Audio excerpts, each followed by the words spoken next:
एक UPSC aspirants जो पूरी जोश के साथ गांव से बाहर किसी दूसरे शहर तैयारी करने के लिए जाता है, तो वहां जाने के बाद वहां का भीड़ को देखकर, वहां का कंपटीशन को देखकर उन्हें लगने लगता है कि मैं इस एग्ज़ाम को क्रैक नहीं कर पाऊंगा। अरे लोग इतने सालों से यहाँ मेहनत कर रहे हैं, तो उनका नहीं हो रहा है तो मेरा कैसे होगा। तो अगर आपको भी ऐसा लगता है तो इस कहानी को पूरा ज़रूर सुनना। इस कहानी को सुनने के बाद मैं गारंटी के साथ कहता हूँ कि आप अपने लाइफ में सफल ज़रूर हो जाओगे। तो चलिए वीडियो को शुरू करते हैं। दोस्त, एक लड़का जो एक छोटे से गांव से बिलोंग करता था। इनकी फैमिली बैकग्राउंड भी उतनी अच्छी नहीं थी, लेकिन इनका भी एक सपना था कि मैं यूपीएससी एग्ज़ाम क्रैक करके देश की सेवा करूं। और फिर इसने यूपीएससी की तैयारी करने के लिए अपने माँ बाप से दूर यूपीएससी की दुनिया दिल्ली चला गया।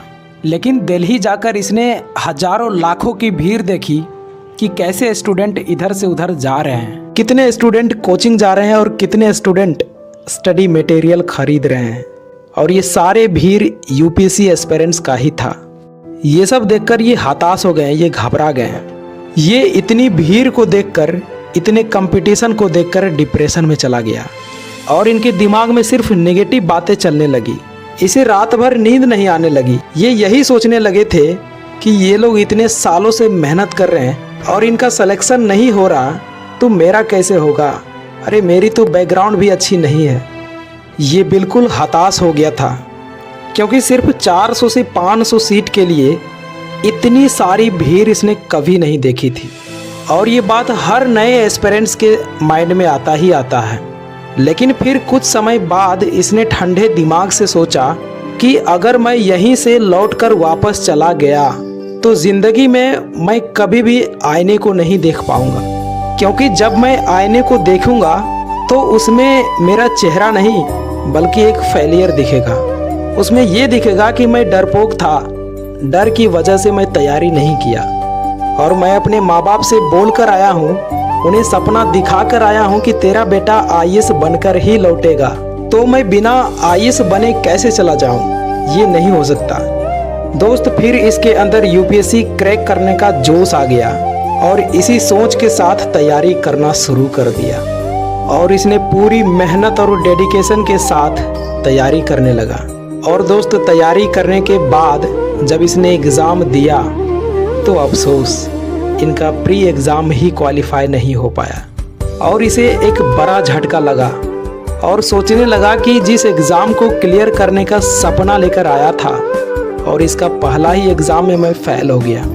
और दोस्त, जब ये फ़ेल हुआ ना तो इसके घर के आसपास वाले लोग ताना देना शुरू कर दिए। वो कहने लगे कि तेरे बेटे से यूपीएससी नहीं निकल पाएगा, तुम क्यों सपने बड़े देखकर यूपीएससी की तैयारी करने के लिए दिल्ली भेज दिया, उससे कुछ नहीं हो पाएगा। दोस्त, ये सब देखकर ये लड़का पूरा टूट गया और फिर इसने खुद से कहा कि कोई बात नहीं, अपना टाइम आएगा, मैं एक दिन यह ताने को तालिया में बदल कर ही रहूँगा। और दोस्त, इसने इस साल किए गए गलतियों को सुधार करके दुगनी मेहनत के साथ तैयारी करना शुरू कर दिया।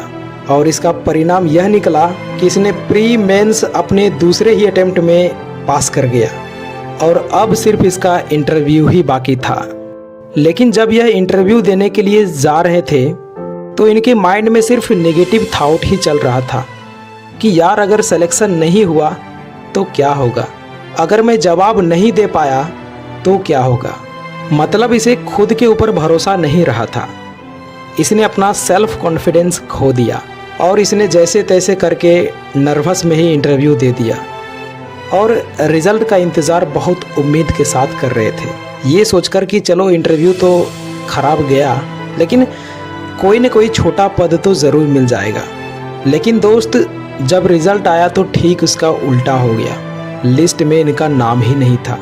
इसके बाद ये लड़का खुद को संभाल नहीं पाया, इनका सारा सपना चूर चूर हो गया और इनके साथ इनके माँ बाप का भी सपना टूट गया।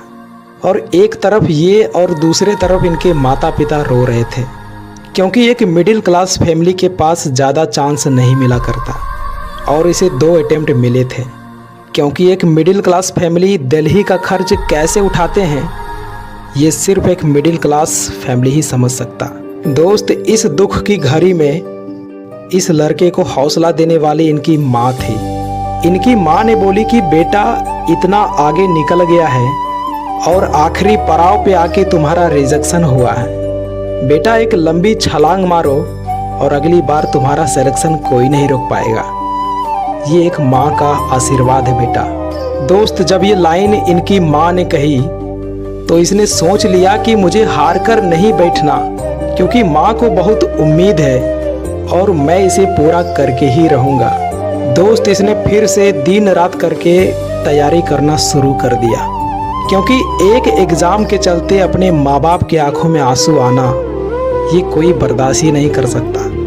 और इसने इस बार इतना मेहनत किया कि इसका सिलेक्शन होने से इसे खुद यूपीएससी भी नहीं रोक पाया और 72 रैंक के साथ आईएएस अधिकारी बन गया। तो दोस्त, इस कहानी से हमें दो चीज़ें सीखने को मिलती है। पहला कि कोई भी एग्ज़ाम क्रैक करने के लिए फैमिली बैकग्राउंड मैटर नहीं करता, और दूसरा सेल्फ कॉन्फिडेंस। आपको खुद पर भरोसा होनी चाहिए, और ख़ासकर यूपीएससी जैसे बड़े एग्ज़ाम में, क्योंकि जब आपको खुद के ऊपर भरोसा ही नहीं है तो आपके ऊपर इतनी बड़ी जिम्मेदारी, एक ज़िले का भार आप कैसे मैनेज करेंगे। और अंत में मैं आपसे एक ही बात कहना चाहूँगा कि कभी भी असफलताओं से घबराकर हार मत मानना, क्योंकि आपकी हार ना मानने की आदत ही एक दिन जीत का आदत बन जाती है।